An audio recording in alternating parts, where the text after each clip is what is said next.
이걸 학계에 보고하게 되고 그래서 학계에서 이제 그걸 처음으로 늙음의 자연, 노화의 자연스러운 과정이 아니라 질병일 수 있다고 이제 판단을 했대요.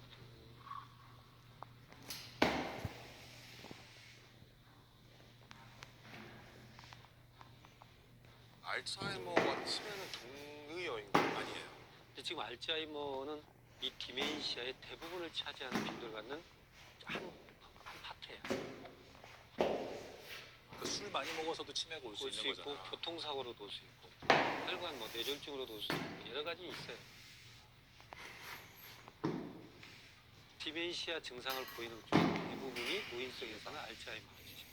이렇게 되는데 왜 아직까지 그 말씀하신 대로 본질적인 진료가 이루어지지 않는 건가요? 알츠하이머 관련해서. 실은 이건 나이를 먹으면서 세포는 재생도 되고 네. 또 파괴도 되고 그러잖아요. 실은. 근데 유일하게 신경세포는 재생이 돼요.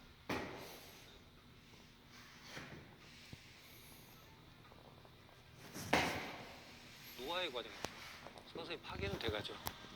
뇌세포는 다시는 재생이 안 되니까. 결국 이걸 멈추게 하거나 더디게 가는 방법밖에 없는데 이걸 멈추게 하는 것은 노화를 멈출 수 있다는 거예요. 그렇죠? 더디게 하는 노화를 더디게 갈 수 있다는 거예요. 그러니까 이건 현대과학의 마지막 숙제죠.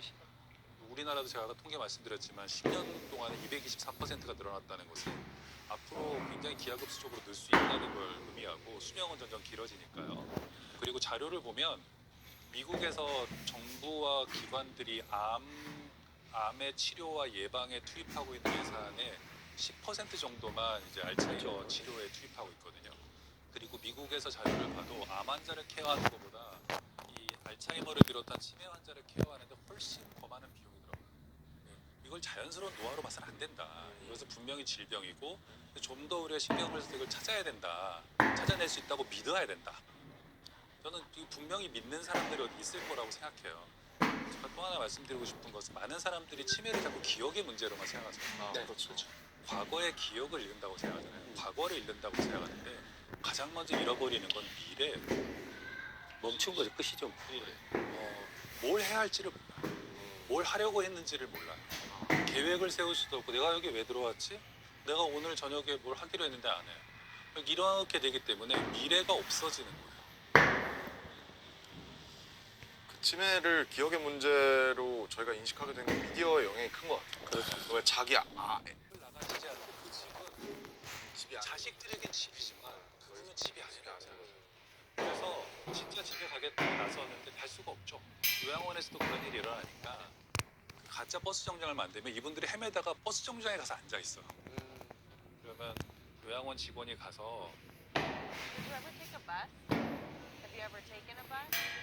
오늘 버스가 좀 안 오는 것 같은데 잠깐 들어가셨다가 나중에 다시 나오자. 그러면 그분들이 들어가요 순순히.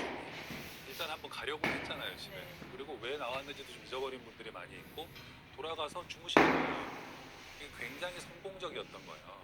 그래서 유럽 전역의 이그 시니어 요양원들에 이게 생겼어요.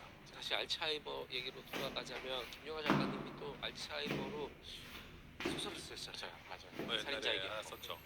2013년에 살인자의 기억법 쓰고 계속 저는 기억의 문제에 좀 관심이 많이 있었어요. 그 살인자의 기억법이라는 소설이 아마 말씀하신 것처럼 알츠하이머 환자 자체에 집중한 소설이어서 굉장히 인상적이었던 것 같아요. 그러니까 그 작중 인물 자체가 자기가 환자인데 환자인지를 모르는 상태로 엄청난 기술을 갖고 있는 사람인 거죠. 그래서 그 기술을 자꾸 사용하고 다니잖아요. 그 기억을 못하고. 그게 되게 신선한 내용이었어요. 저는 그 소설 보면서 이제 기억과 나라는 어떤 자아의 관계를 생각해보게 됐는데 내가 24시간 보는 모든 것을 다 보는 걸 다 기록하고 다 데이터를 남겨서 이걸 몽땅 다 저장해 놓으면 이게 나일까? 이제 이런 생각을 해본 적이 있어요. 이렇게 레코딩된 모든 요 네네. 데이터의 총합이 나하고 얼마나 다를까 생각해 봤는데 제 생각은 결국 내가 아니라는 거였어요. 왜냐하면 그 망각이라는 것이 물론 이것이 이제 질병이 되면 참 끔찍한 일이지만 이건 사실 영화 감독님이 더 잘하실 텐데 영화 필름으로 찍은 그 필름의 전체 모든 찍은 양은 영화가 아니라 영화를 어떻게 편집하는지가 그 영화가 어떤 것이 되는지 결정하는 것처럼 사실은 편집된 그 나의 인지 내가 나지. 그럼 내가 보는 것이 내가 아니라고 생각해. 촬영이 반이고 편집이 반이다. 이렇게 네. 얘기를 편집의 마술 그런 얘기들도 있고 어떻게 편집하느냐에 따라서 영화가 180도 달라지고 느낌 자체가 너무 달라지게 되니까 그러니까 사실은 망각에 이 자아가 있는 거예요. 보는 것에 자아가 있는 게 아니라 기억에 자아가 있는 게 아니라 웬디 미첼이라는 분이 있어요. 이분이 58세에 그런 알츠하이머 진단을 받거든요. 근데 이분처럼 이렇게 그 나이에 그런 진단을 받는 분은 많은데 이분이 특이한 점은 그때부터 블로그를 만들고 자기가 겪은 일을 다 쓰기 시작했어요.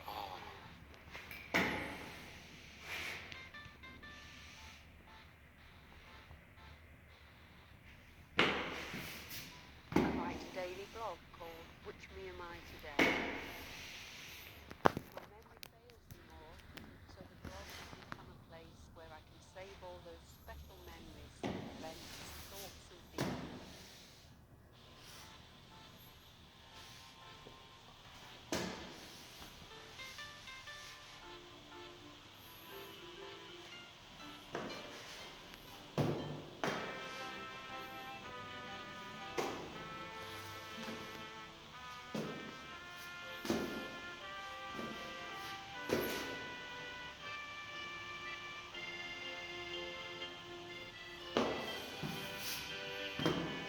또 스카이다이빙도 하고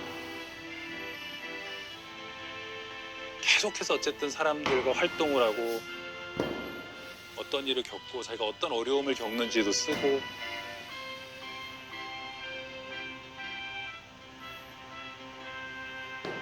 막 이러면서 책을 벌써 2권이나 내셨어요. 대단한 집념이시네요. 예, 그분 책을 보면 알 수 있어요. 우리가 알츠하이머 진단을 받은 사람들이 에겐 단계가 있고 그리고 어떤 단계에서는 어느 정도 기능을 충분히 할 수 있고 감정이 살아있다. 그리고 어쩌면 감정은 굉장히 우리가 그들이 감정을 표현하지 못하는 어떤 단계를 지나서도 남아있을 것이라고 추정할 수 있습니다. 그 블로그는 계속 그걸 기록하고 세상에 알리고 근데 이분은 제일 먼저 이제 딸이 둘이 있는데 딸들을 내보내요 집에서 자기 혼자 이제 살기로 하고 거기에 맞춰서 삶을 이렇게 조직하고 어려운 일이에요. 예, 보통은 이제 의지하려고 하는데 그러면서 이 자기가 이걸 기록하는 게 중요한 의미가 있다고 생각해요. 그래서 자기들도 아까 말씀드린 것처럼 감정을 가지고 있고 삶이 계속되고 있다. 우리가 이제 암에 걸린 분들도 자기가 암에 걸렸다는 얘기를 주위 안 알리려고 하는 게 그때부터 모든 정체성이 지워져요. 그렇죠. 네. 암 걸리신 분이 이렇게 되는 거예요. 암 환자 중에 하나. 암 환자 중에 하나예요. 그냥 이분이 뭘 하든 간에 이게 그 사람의 모든 정체성을 형성하는데 더더군다나 무집령인 알츠하이머 같은 경우에 이제 그 사람은 아무것도 할 수 없는 사람 이렇게 보기 때문에 자기의 존엄을 지키기 위해서 글을 쓰기 시작합니다. 너무 전사시네요, 진짜. 많은 경우 인간들이 글을 쓰는 어떤 이유는 극한 상황에서 자기 존엄을 지키기 위해서 쓰는 거거든요. 내가 인간이라는 걸 알리기 위해서 글을 쓰는 거예요. 안내 일기도 생각나고. 그렇죠. 발병한 지가 꽤 됐는데 지금 현재 증상은 한 어느 정도일까요? 올해도 책이 나온 것 같거든요. 작년인가 올해에도 새 책이 나온 걸 봐서는 아직까지도 글을 쓰시는 것 같고 야, 자기의 기록을 한다는 것이 알츠하이머에 도움이 될 수도 있는 게 아닌가 이런 생각이 들어요. 그럴 수 있죠. 당연하죠. 그죠? 그 유명한 사례가 있어요. 어떤 수녀원에서 그 사례들 들어보셨을지 모르겠는데 수녀님들이 돌아가시면 이제 다 부검을 했대요.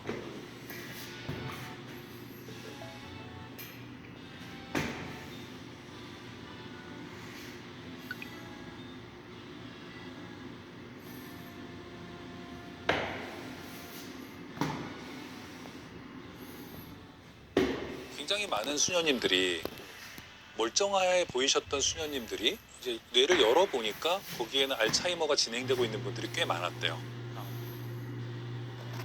그랬는데 그럼 이분들은 왜 기도문 같은 것도 잘 외우시고 식사하시는데 문제도 없고 그러다가 돌아가셨지 봤더니 그 뇌라는 게 아까 말씀하신 것처럼 이호 선생님 말씀하신 것처럼 신경세포가 죽기는 하지만 오회로를 계속 찾거든요. 그래서 우리가 뇌에 어떤 스트로크나 충격을 받더라도 처음에는 뭐 기억을 못 하더라도 복원하잖아요. 뇌가 다른 경로로 신경세포들이 뉴런들이 이어지는데 뭐 어떻게 복원하게 됐나 이제 가설이죠. 아직 정확한 원인은 모르니까. 활발한 사회활동. 수녀원이라는 데가 사과를 하는 것 같아요. 미안했던 사람들한테. 그 나중에 못 할 수 있으니까 좀 사실 사과 안 하고 지나간 적 많거든요. 뭐 잘못하면. 잘못한 일들이 많을 때 그걸 잊어버릴 거잖아요. 그러니까 뭐 사과를 좀 하고 싶어요. 그 사람이 기억하고 있던 기억하지 안 한다. 않고 제가